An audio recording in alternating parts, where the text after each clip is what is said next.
In an era when ancient wisdom was buried under years of ritualistic practices, when games became wars and wars were played like games, a young boy was found in deep meditation in a quaint village in South India known as Ravi Shankar. He would say, "I have family everywhere. People are waiting for me." He astonished his teachers by reciting the Bhagavad Gita at a tender age of 4. With his education in Vedic literature and physics and his deep and profound knowledge of the spiritual world, he became one of the most prominent sages of the modern world. All through his life, he has been reviving ancient knowledge and creating tools and techniques that have benefited millions across the globe in living a deeper and a more joyous life. In 1981, the Art of Living was established by Gurudev Sri Sri Ravi Shankar. Nurtured by his care and contribution, the Art of Living has rapidly grown across 156 countries, reaching over 450 million people. More people are searching harder for inner peace these days. Would you agree? Correct. One of Gurudev's most unique offerings to the world is the Sudarshan Kriya, a powerful breathing technique that facilitates physical, mental, emotional and social well-being. He has designed 57 exclusive courses that empower individuals and cater to the needs of a wide spectrum of institutions in the society. Back then, Gurudev started the Art of Living service projects by taking responsibility of reviving a sinking school which had no funds. Today, his intention has manifested in over 618 free schools, which provides education and food to more than 80,000 children in rural and tribal parts of India. From childhood, Gurudev had immense faith in the principle of non-violence. With escalating violence and conflict in the world, Gurudev has brought peace in situations where war seemed like the only solution. Thousands of militants and Naxalites laid down their weapons and chose meditation in the northeast and other parts of India.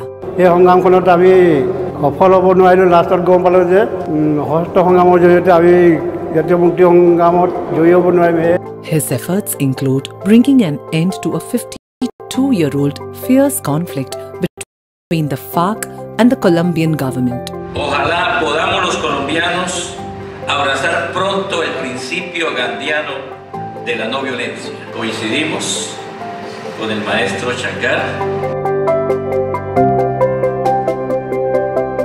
Gurudev has visited Iraq several times and addressed peace conferences to bring respite to the nation and its citizens.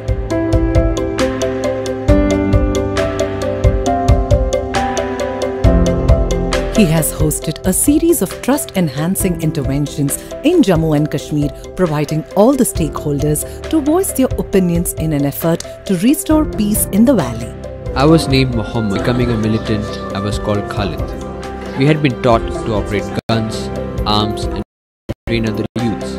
But now, after doing the Art of Living course and meeting Sri Sri, we realized we had chosen the wrong path. We now want to spread love and non-violence in Kashmir. Gurudev's programs have impacted people involved in armed conflicts across the world, making him a global ambassador of peace. We gather today in this wonderful occasion of tolerance, blessed by our Master of Love. Gurudev strongly believes that behind every culprit there is a victim crying for help. The Art of Living prison program is helping to rehabilitate the prisoners. It has reached out to over 800,000 prisoners globally and has brought immense transformation in their lives. I actually look forward to fights. But now since doing this course, I'm a total different person. I can now walk away from a fight. I don't think it's totally bad. If he's bad, it's only his understanding, his behavior, his actions. But there is a good side to him. I only see that. The Art of Living's Welcome Home Troops project has transformed lives and brought veterans out of aggression and depression. 94% of these veterans who were suffering from the unseen wounds of war reported peace of mind and reduced stress and anxiety levels. The Art of Living has also been working towards the betterment of the environment. 40 plus rivers and thousands of water bodies in India have been revived. Conducted more than 100,000 cleanliness drives. Planted over 81 million trees in 36 countries. More than 2.2 million farmers have been trained to adopt natural farming till date. Gurudev found the Shri Shri Rural Development Program Trust to empower rural India. Volunteers have developed thousands of model villages across India, providing solar energy to over 90,000 individuals under Light a Home project. Gurudev's vast global network of volunteers is well known for mobilizing trauma and disaster relief for the affected populations around the world. In a world torn apart by religious, social, national and cultural, Gurudev's vision is to see the whole world as one family. Gurudev inspired Guinness World Record events like the World Culture Festival. The festival brought together over 3.75 million people from 155 countries with spectacular performances on a breathtaking 7-acre stage equivalent to 6 football fields by 36,602 dancers and musicians from around the globe, celebrating the diversity of all faiths and cultures. The Art of Living has hosted historic events leading to multiple Guinness World Records. If you can have a mind of a scientist and a spiritual force of His Holiness Sri Sri Ravi Shankar Ji gives, then we have a beautiful world and happy world and prosperous world. And organizing a meeting no politician on earth could ever dream of. The Art of Living Foundation. For 25 years it worked on programs promoting peace, combating violence and drug addiction, empowering our youth. It has an incredible following that cuts through all religions, cultures and backgrounds. A very, very difficult thing to do in today's world.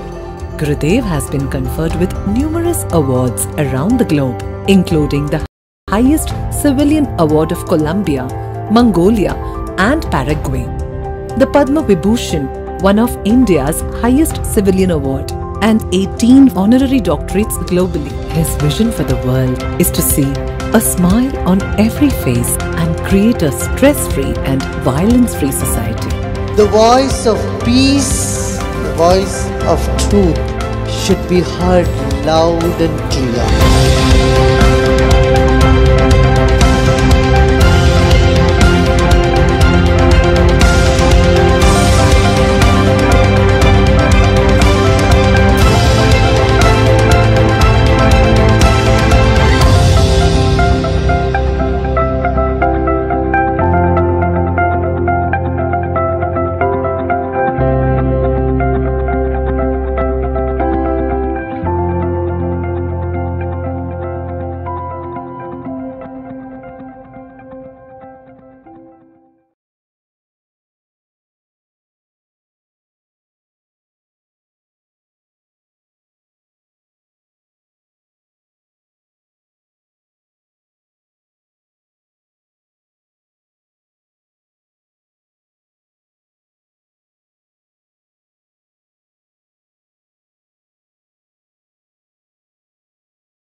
Hello, everybody. Namaste. Namaste.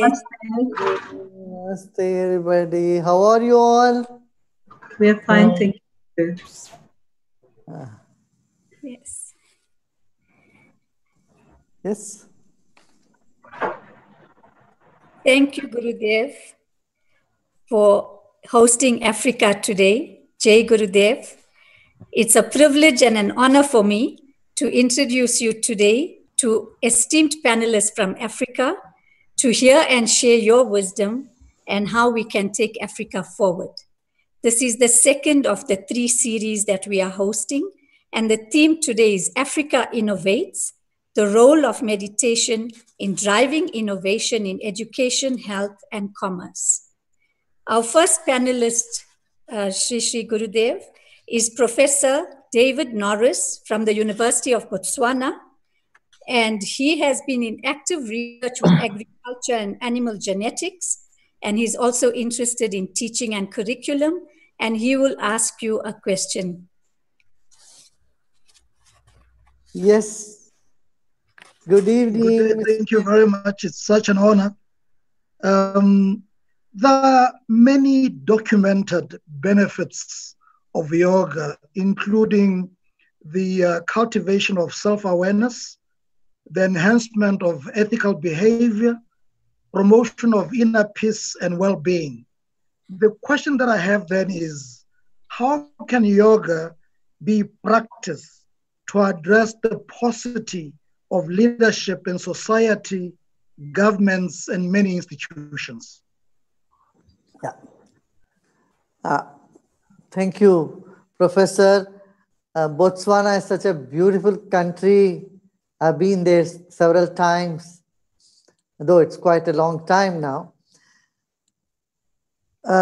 With your question, excuse me. How yoga can be, or meditation can be useful in leadership. First of all, the leadership, be it in any field, whether it is social, political, or business field, leaders are under tremendous pressure. They had to cater to the needs and requirements of their followers, or people whom they are leading. So here, people who follow, whether it is politics or economy, even if it's spiritual, religious, there is tremendous demand on the time of the leader, number one, on the attention span of the leader, alertness of the leader, and insight of the leader. Leader need to have deep insight and a better understanding of the situation. Now, if it's obvious to all of us, our perception gets very blurred. We are unable to see things how they are, and moreover, our intuitive ability almost dies. You cannot be intuitive if you are stressed, if you have too much pressure on you. But for a leader to innovate anything or to guide in any situation or to envision something, you need tremendous inner strength or calmness of mind.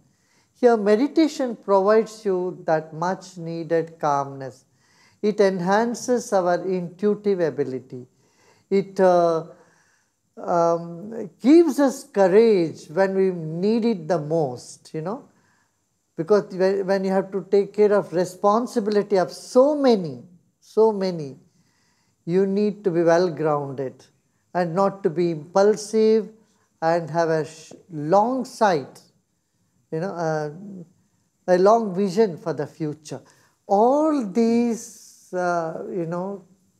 can be achieved with a calm and serene state of mind which meditation provides you right away. Thank you so much. Thank you so much. Thank you, Gurudev. Our second panelist is the CEO of KPMG.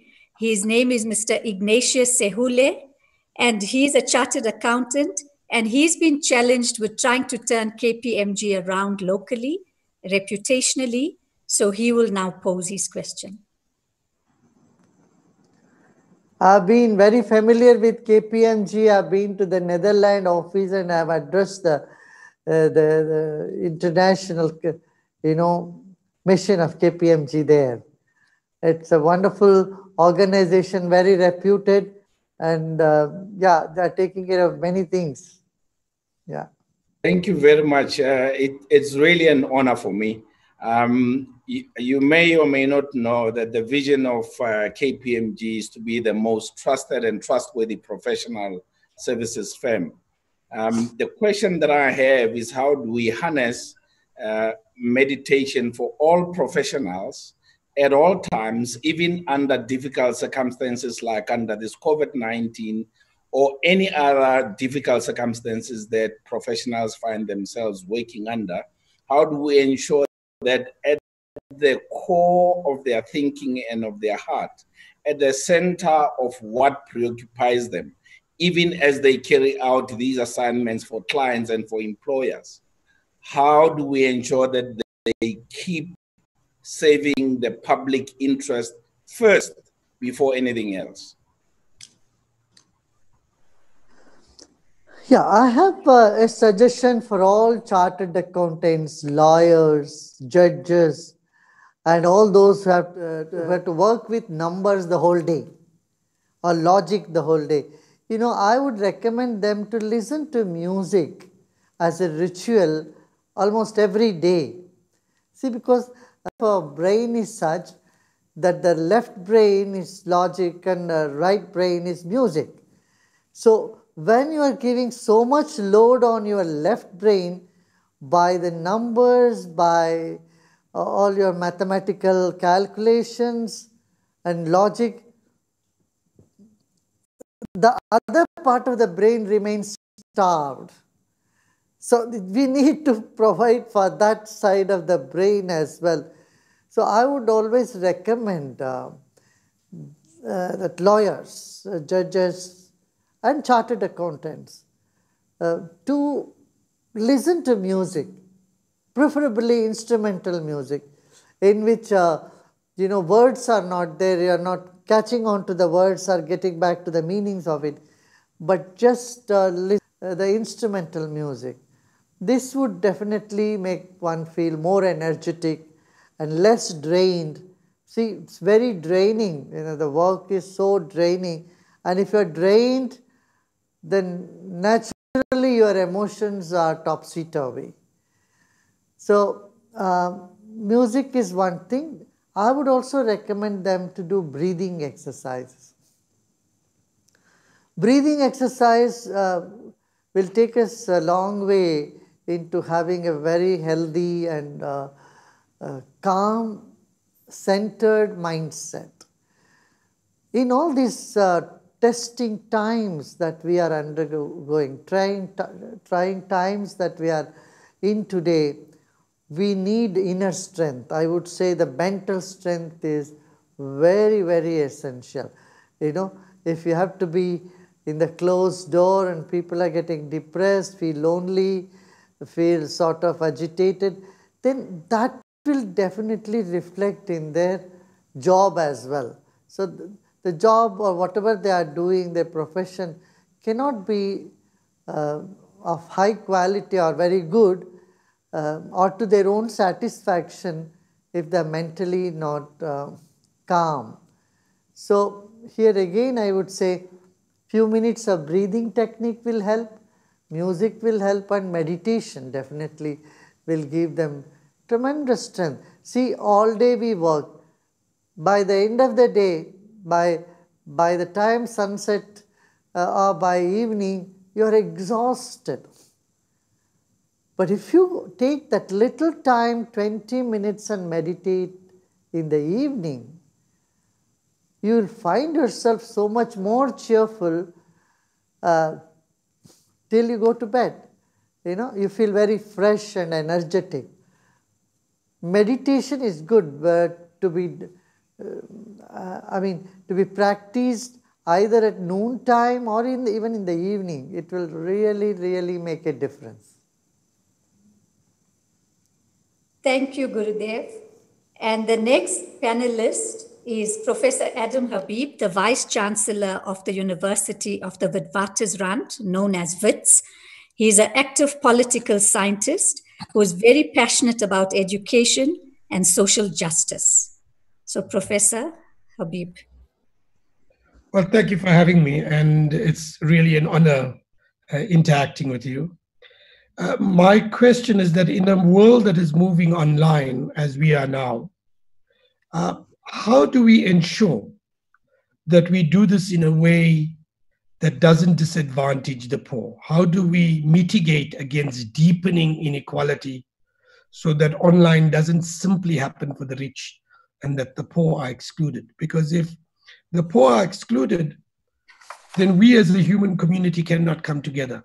And if we as a human community cannot come together, we cannot address the collective challenges of our time, including this pandemic that we currently confront. Yes, Professor Habib, I do agree with what you are saying. I mean, this is a big concern for all of us today in the world. You know, our youth, young people are either moving towards aggression on one side or to depression. Neither of this is going to help us. People who are depressed, they don't care for others. They don't care for themselves even. So there is no question of caring for others. On the other hand, people who are aggressive, they also have no care, no concern, no compassion for anybody else. And sometimes people who are aggressive, they harm themselves even more than they would harm others. So these two extremities that the society is facing today is because of stress. I would point out the stress as the main culprit in pushing our young generation in these two extreme state of mind, which has caused us so much suffering in the whole world. So we need to get people out of aggression and depression in order for them to be a normal, compassionate human being. A human being which is sensitive and sensible. Someone who is sensitive and who is sensible is possible only when they are free from stress. So I would say that again here meditation will help them great deal, and I have seen this happening even in South African prisons.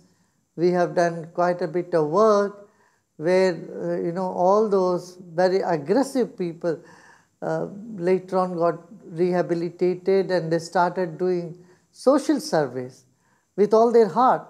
I mean, people couldn't believe this is the same people who are always coming to rob them are now giving a helping hand to the same people to uplift their spirit. I think not a single human being is born into this planet as a bad guy or a person without compassion. No, everyone is born as a wonderful, beautiful young child. But due course of life, somewhere we miss and we get stressed out, and then our people end up as the so-called bad guys. In my you know, view, I don't see there is any bad person on the planet.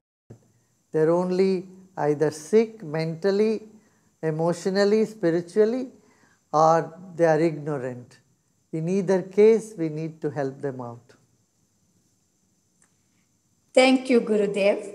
Next is Professor Paddy Upton. He's the head coach in professional T20 cricket.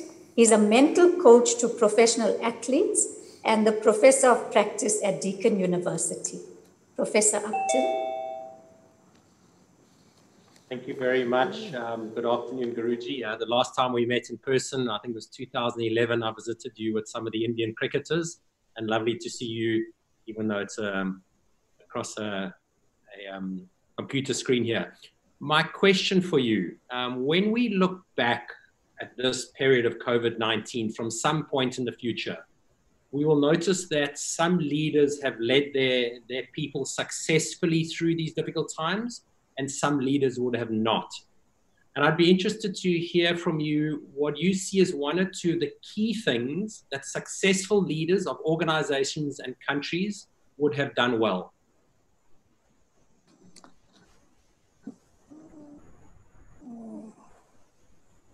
I would say someone who is committed to a work, who just want progress in whatever field they are coaching or leading.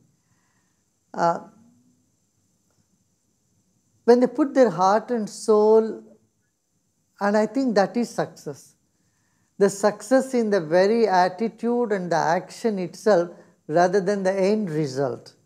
You know, suppose you have 10 students who come to you and you put your 100% and not all the 10 would go to get the first rank. It's impossible. But every inch they have made a move, I think we should consider that as a success. Thank you. Thank you, Gurudev. Then there's Dr. Kumi Naidu. He's the former head of the Amnesty International and the Greenpeace. He's the first African head of Greenpeace. Dr. Kumi Naidu. Thank you very much. I should start by saying that I just finished yesterday a crash course in the happiness program with the breathing and meditation organized by my wonderful friends in Art of Living South Africa. I am very grateful to have had the chance to do it. And ironically, it's the coronavirus that enabled me to do it because it forced me to stop and so on. And even though I only did it at 55, I want to believe it's better late than never. And I encourage all my fellow panelists to consider doing it if they haven't. I put it to you, Gurudev, that while the world is focused on coronavirus right now as the big global pandemic, that in fact the worst disease that humanity faces is not coronavirus, not influenza, but it's a disease we can call affluenza, which is a pathological illness where humanity has been led to believe that a good, meaning, decent life comes from more and more and more material acquisitions. In fact, the coronavirus has shown that the poor actually subsidize the overconsumption of the rich. So while we are all desperate to go back to normal, including myself, and I'm sure you as well, we have to ask ourselves, do we want to go back to a normal that is about unsustainability, it's about inequality, it's about injustice, it's about the oppression of women, it's about not treating prisoners like human beings, and so many other issues. So my question to you is, what is your definition of the kind of normal that we should be going to? And can meditation help us solve one of the worst diseases, the worst disease that humanity faces, that of affluenza, overconsumption, unsustainability, inequality? Thank you very much. You know, when we are not sensitive towards the need of others, and we don't listen to the nature, and we have no long sight, I mean, far sight into the future of the world. If we are short-sighted in our plans and plans and programs, then the planet is not in safe hands. People should wake up and see that our programs, our plans must be sustainable. We must care for environment. But one thing I would like to tell Mr. Naidu, that 20 years back, nobody even spoke about it. When we were raising voice, when people like you and Greenpeace and us, Art of Living, we were so concerned about environment. But you know, luckily today, all the governments around the world are talking about environment. Those days, if you talk, I'm talking about 30 years back, 40 years back, when we spoke about, to be sustainable in environment, to save rivers, to save trees, to be concerned about the weather and, about global warming, and people would just look at us as though you're talking from some other planet.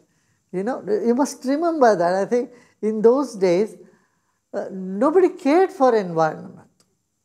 People were just going left, right, center and doing mining, and they were cutting trees, and they thought these are some sort of outdated thinking of trying to protect the environment. But luckily, I'm happy that today there is a lot of awareness about it. We kept on and on and on. We ourselves in Art of Living planted 85 million trees around the world. We have saved about 43 rivers which were dying, which were just on the map only. There were not really no river on the ground.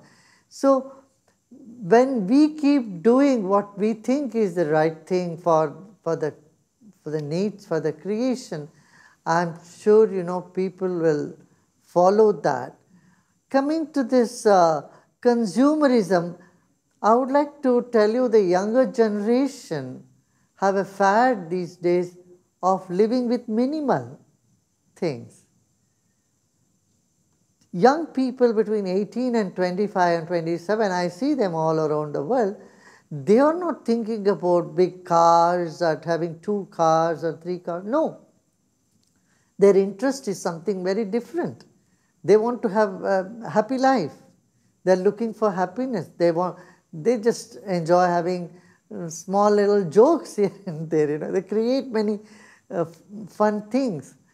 So I hope the coming generation,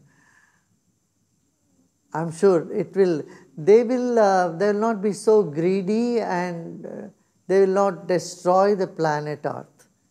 I'm sure they'll be very sensitive, and they're much more sensible because they saw people of the previous generation, in spite of having all affluence, they were not happy. So they were lonely, they were desperate, they were angry, they were upset. And kids catch them they're very smart, they catch it. And they say, we don't want to live like that.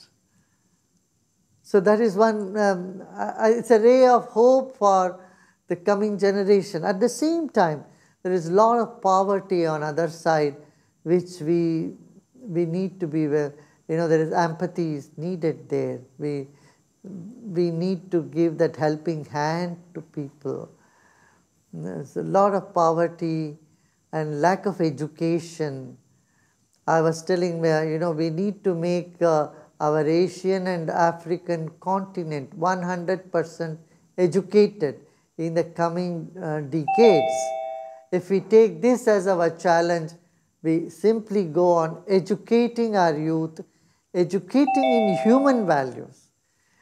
It is very important. Then the conflicts can be done away with.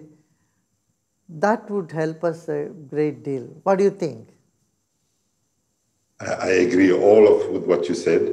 I do think, however... Thank you, Gurudev. In the interest of time, we've got 4 more panelists. So okay. If I can please ask number 6 to begin. It's Ms. Juliet, who's the Director of Education and Social Services at Kampala. So she's in charge of education within Kampala. Yes. Juliet? Yes. Thank you very much. It's an honor for me to be a part of this panel. And I would like to say that COVID-19 has led to many parents staying at home and bonding with their children more.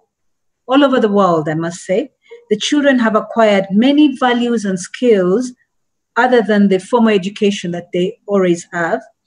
And this would usually not happen in the normal situation because the parents would be out looking for money to look and support their families. So my question to you, Gurudev, is that what advice would you give to parents to balance their time better in order not to fail to carry out their parenting role? It's a very valid question. Even after this lockdown is over, I would recommend that we should have 1 week of well-planned lockdown every year, so that the family bonding happens much stronger. Yes. Gets a breathing space. The environment can breathe. Nature can rejuvenate itself. Having said this, I think this has rekindled that trend which we had in the past, that families would sit together at least on weekends or on different times every day. And now I would say the parents should continue at least sharing a meal or two every day with the whole family and spend some time with the kids. It's usually kids spend with their pals and family, the parents spend time with their own thing. I think they should balance between work and life. Yeah. Thank you. Thank you, Gurudev. The next panelist is Dr. Adriana Murray, and she's the founder of Proudly Human. Adriana. Thank you. It's such an honor to be here. And I should say, such a great pleasure to see you again on the screen, Gurudev. We had the fantastic, for me, opportunity to meet a couple of years back at the Art of Living ashram in Bangalore. And we exchanged a few words on my dream of exploring worlds beyond our own planets and my vision of becoming one of the first humans to live on the planet Mars. So my question could have been around what, in your opinion, would be the most fundamental and important principles on which we could establish a new society if we had this opportunity to start from scratch. But many people enjoy that question. It can be fun for them because it's an imaginary exercise. So let me make the question even more difficult. I think we have the opportunity now in this lockdown, the circuit breaker, this stop of activity on Earth, to really reflect on how far we've come as humans, but how far we still have to go. So my more difficult, perhaps, question for you, in your opinion, what are the fundamental principles on which our society on Earth should be based? And even more importantly, how can we reflect in this time on what steps we should take towards achieving this utopia, not on an imaginary, not so imaginary for me, place such as Mars, but right here on Earth? What steps can we take? Thank you, Gurudev. First of all, we need to teach ourselves how we can handle our own mind, our own emotions. If our emotions are flying haywire and our thoughts are not in our control, then we don't know what we are doing, right? So we need an education about ourselves. Yeah. See, when you get a car, first you learn, you have a manual that comes with it. Then you know what is where, right? You get in any technology, any instrument, new instrument, a manual goes with it. But for life, we come with no manual. We don't know how to operate ourselves, our emotions, our ego, our intellect, our memory. So first and foremost, we need in our education system, good behavior. Good behavior is the behavior which you don't want others towards you, you should not do towards others. That's a baseline. If you are in business, you don't do something to your customer what you don't do, you don't expect your vendors to do to you. These baseline that we must really touch upon, basic ethics in life, and compassion.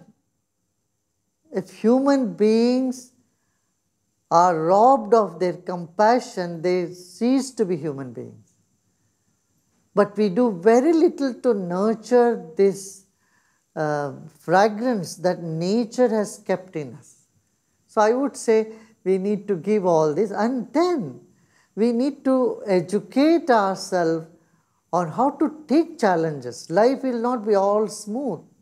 There are thorny bushes around, and there will be dark days that we may have to face, but we must equip ourselves. So the strength to, go through tough time is something that, that also can come through education.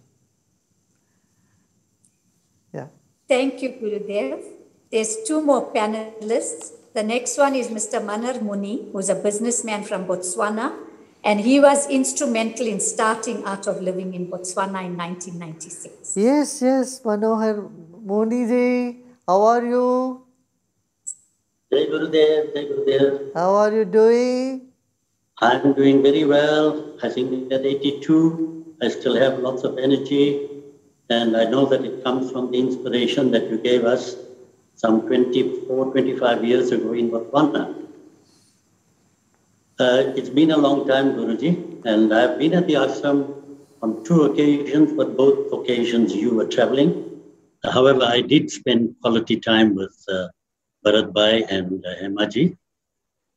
Guruji, just to fly the Botswana flag, if you don't mind, we were not only pioneers in starting Art of Living in Botswana, but we started it in Africa.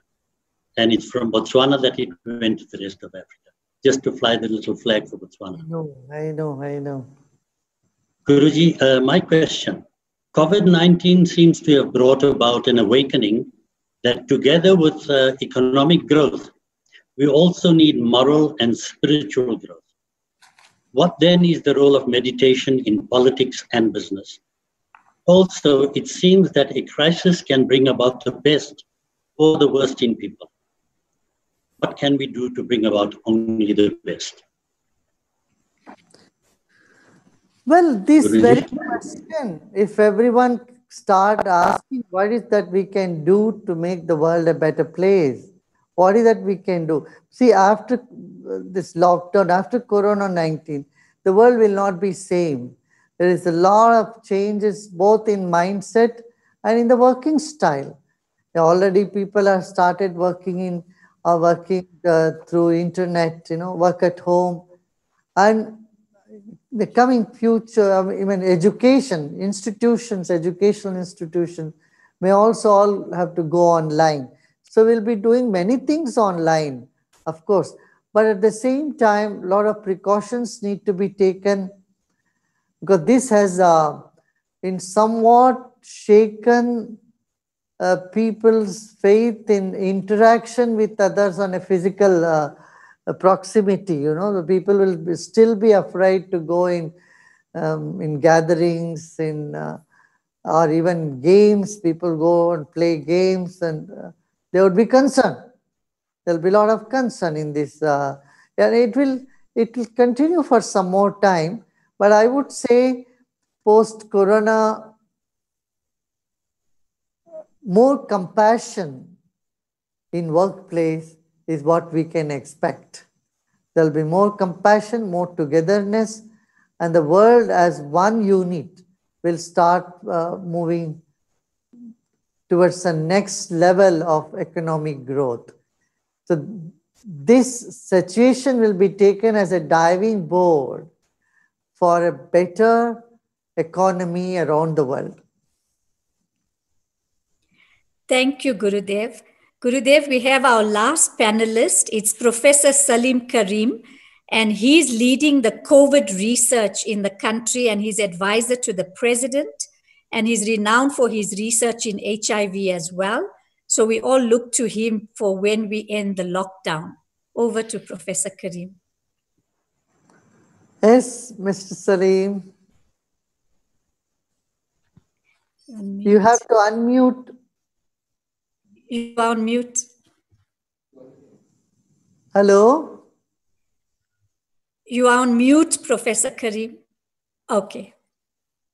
No.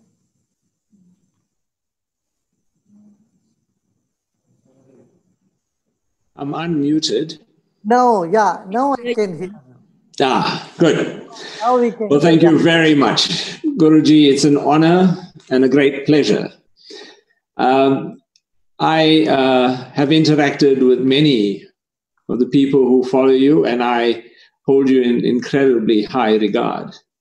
As we think about the situation we find ourselves in, a situation where a virus that we cannot even see with the naked eye has infected over 4 million people.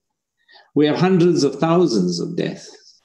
And what this virus has done, it has taken away from us the very thing that defines an important part of our humanity, the way in which we interact with fellow human beings, the way in which we establish our emotional bonds, the way in which we relate to family, friends, colleagues. All of that is being redefined. As we think about this being a long-term problem, I do not anticipate we're going to have a vaccine within the next 12 to 18 months. We're going to have to learn to live with this new normal.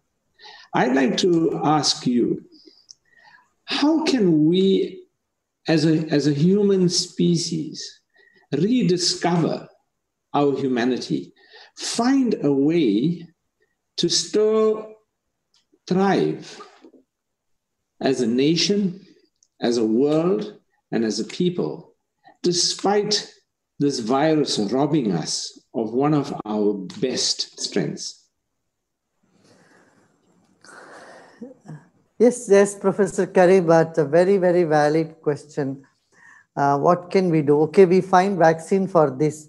What if another virus appears down the line, another 4-5 years later? You may come up with similar virus, one more, So we cannot reel fear all the time, number one. Second is, when people think about the virus, they think about, oh, this is the end of life. That means when there is no medicine for it, that means this is it. This is where they need proper guidance and education. The mortality rate of this is only 3%, 3.5% or so. Not everybody dies because of the virus. We all live with many microbes, many viruses in our lives. Well, this is a newly discovered one which spreads very fast. And I think our immune system is so strong, our genes are so strong, so our body will get its own self-defense system much stronger to face such things. So here again we need to improve our immune system. That is most important. Because there are many type of influenzas that come, many type of viruses that people have been experiencing. And so we need not be paranoid about this. Yes, we want to be very careful so that it doesn't spread, and we are taking all precautions. At the same time, we must see that the population is not pushed to the brim of paranoia, where we have a huge mental health problem. Now already a big chunk of our population is suffering from, has started this obsessive compulsive disorder. They go on washing their hands. In the beginning days in the television, they saw you have to wash your hands so many times. Now this obsession has taken over. And many, those who do not even have any contact of virus, mentally they start feeling there is something wrong in them. In the hospitals, doctor had to stop, tell them, don't come to test unless you have serious symptoms. Because our mind plays a huge role here in keeping our immune system strong and fighting the epidemic. Otherwise, if the mind is weak, we very easily succumb to it. Of course, there are many research work is happening, even in Ayurveda, some research work is happening in how whether through herbs we can combat this. I remember when we had the issue of tuberculosis in the world, when there was no medicine for tuberculosis, when people were quarantined for that. There was such a paranoia. Today, that has subsided. That is not there anymore. So maybe Ebola and many other, swine flu, all these came as a big wave and they disappeared, but humanity marched ahead. I think this will happen with this one also. Thank you so much, Gurudev. But I wish you all success in your research work, and please continue and see if we can do anything.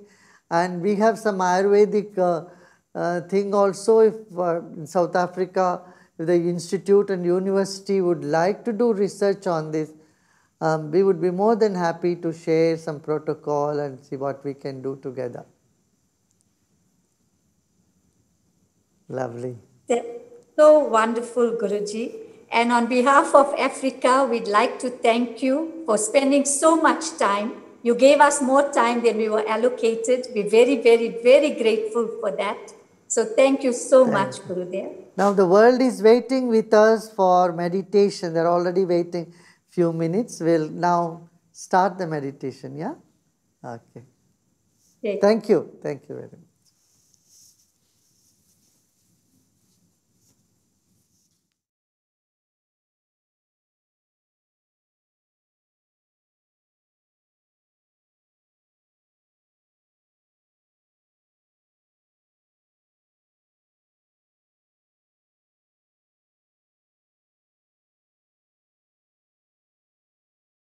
Meditation is not doing anything, it is relaxing. It's an art to consciously relax. When we rest, we sleep, we are not conscious of our being there. When we are active, we are not restful. Meditation is an act when there is restful alertness. Your body is at rest, mind is sort of alert, not too very focused. To do some act or to take any action, you need focus of mind. You need presence of mind and focus of mind. But meditation is not an act, so it doesn't require any effort. It is simply relaxation. Yeah? Our mind, when it relaxes, when the mind becomes aware of the space around us, it starts relaxing. And this is exactly what we are going to do. We are going to sit straight with the spine erect, body relaxed, and close your eyes.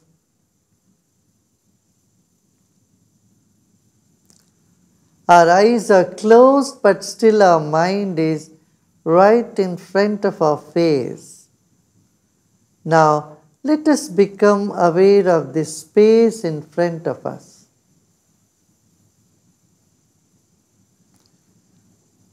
Let us keep our attention in front of our body to a distance of about 1 foot.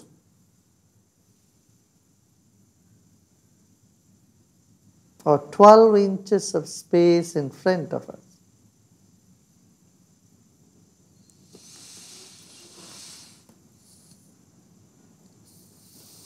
Let's take a deep breath in and breathe out.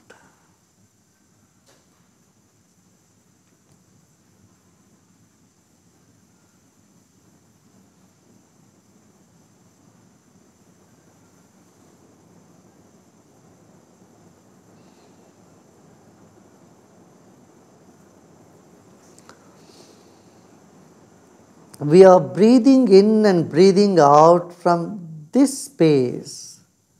The air in this space is what gets into our lungs and then it comes out.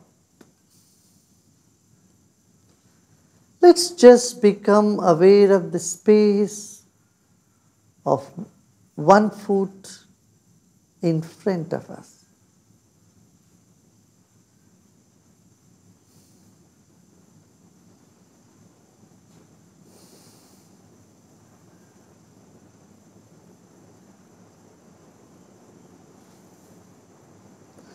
Now slowly let us bring our awareness, our attention closer from 1 foot to half a foot, about 6 inches of space.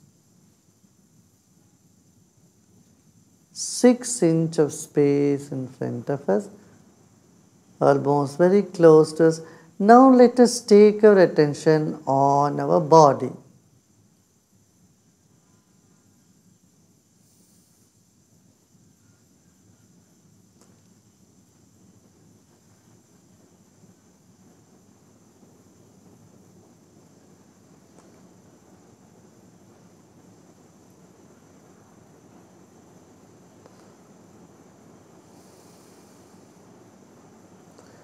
Let us become aware of our whole body.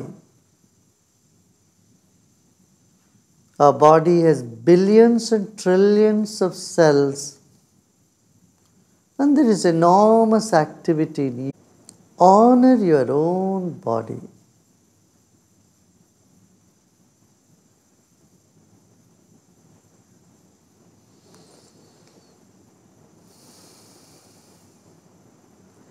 Body is our first dimension. Breath is the second. Now let us attend to the breath. It's the breath that gives value to this body.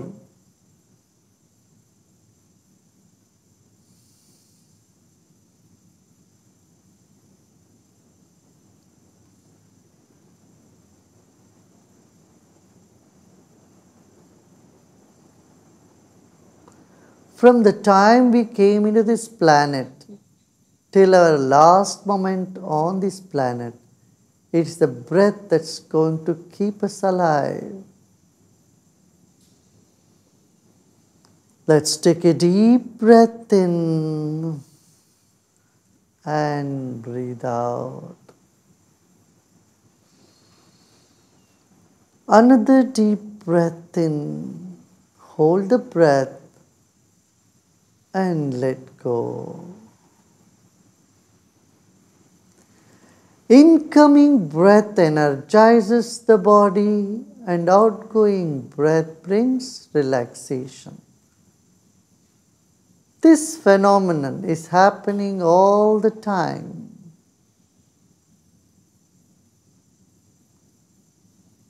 This phenomena is happening all the time.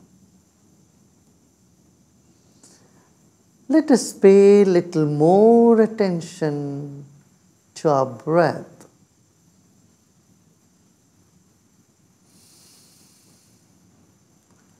Let's notice the temperature of the breath, the volume of the breath,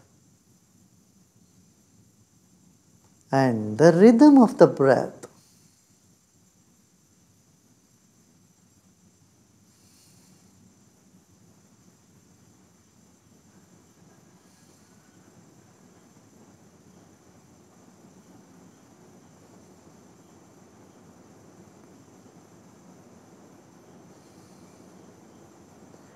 Let's move to the third dimension, our mind. Our body is like the wick of a candle, the mind is like the glow all around it.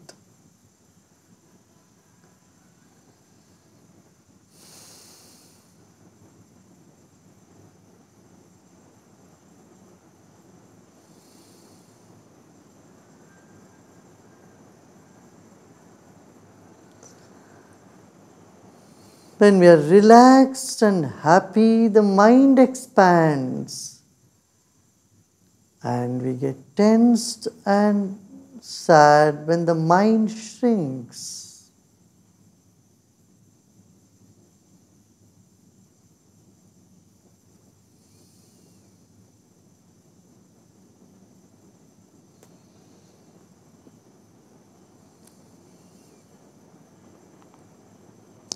Let's take our attention to the top of the head.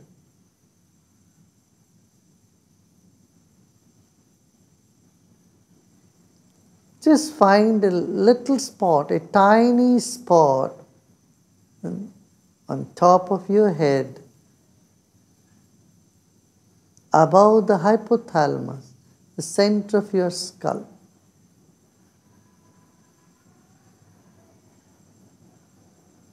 a gentle attention there.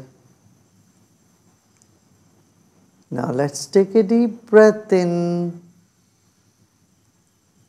and breathe out and relax even more.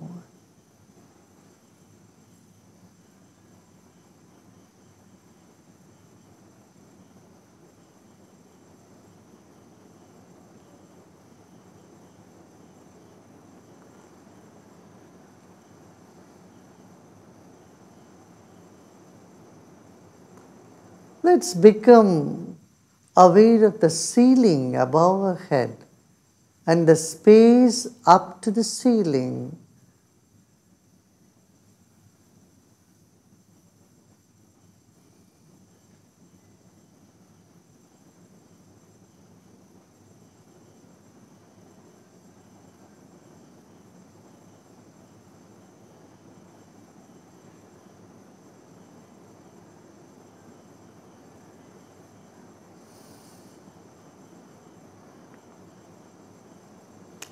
Whatever thoughts are coming in the mind, just let them come. Good thoughts, bad thoughts, reasonable, unreasonable, let them all come. They come and they go the way they come.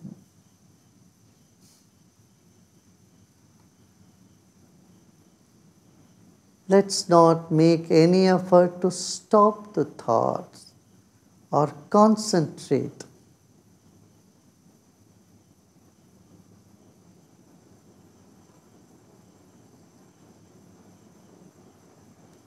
Even listening to the instructions for meditation, let us go easy on it. Not too intently, but with relaxed mind.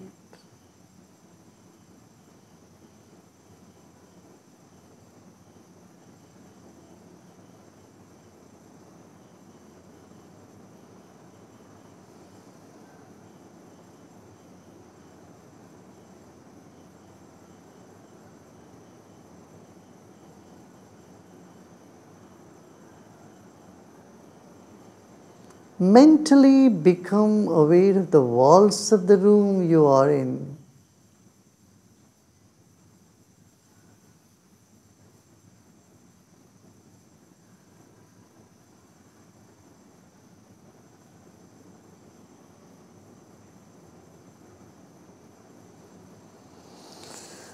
And let's take a deep breath in and breathe out.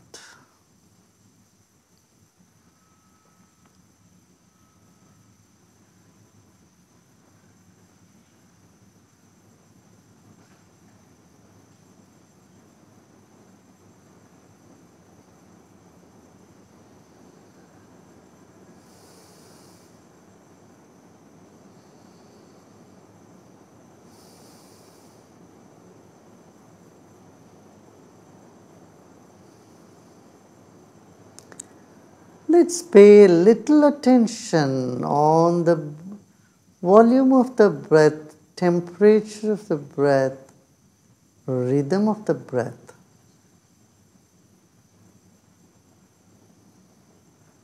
Notice they're already changing.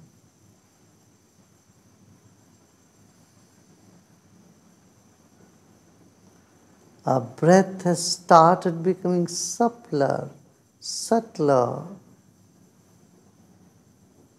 cooler, and more rhythmic.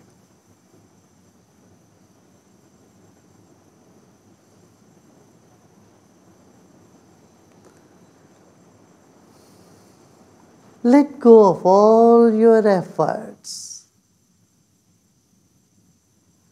This moment is nothing to do and nothing to know either. So just relax and repose in yourself.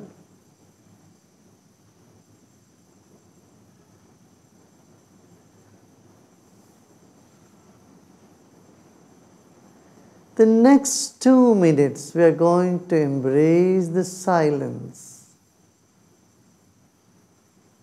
Enjoy the silence. It's deep in our hearts.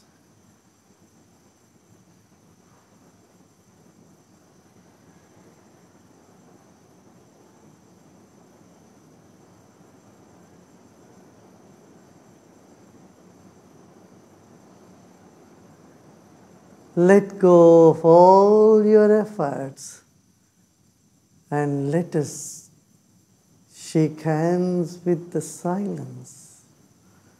Let us repose in the silence.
You are peace.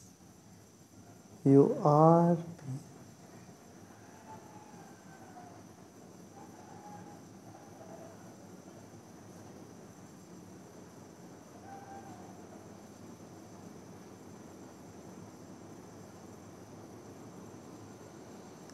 Om Shanti Shanti Shanti.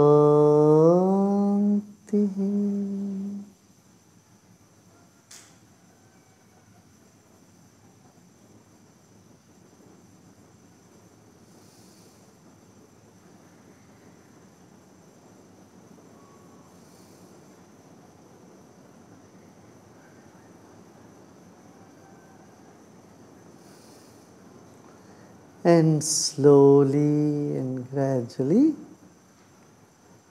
you may open your eyes.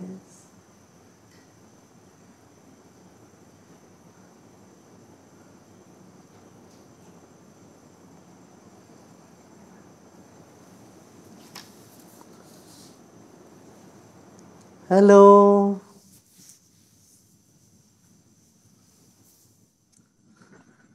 Good evening.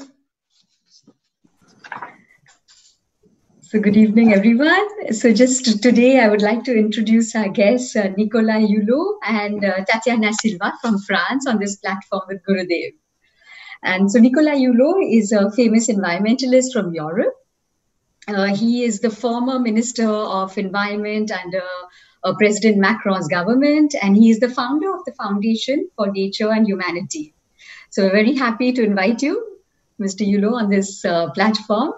And Tatiana Silva is a TV presentator for major TV channels in France. She's UNICEF ambassador, and she will be moderating this conversation, this unique conversation today.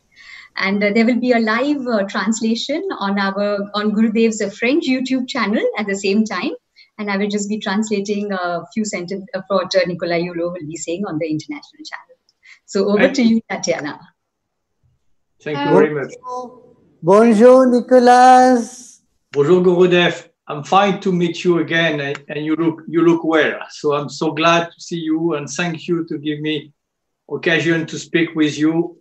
And sorry if I will speak in French once again. Yeah, no, most welcome.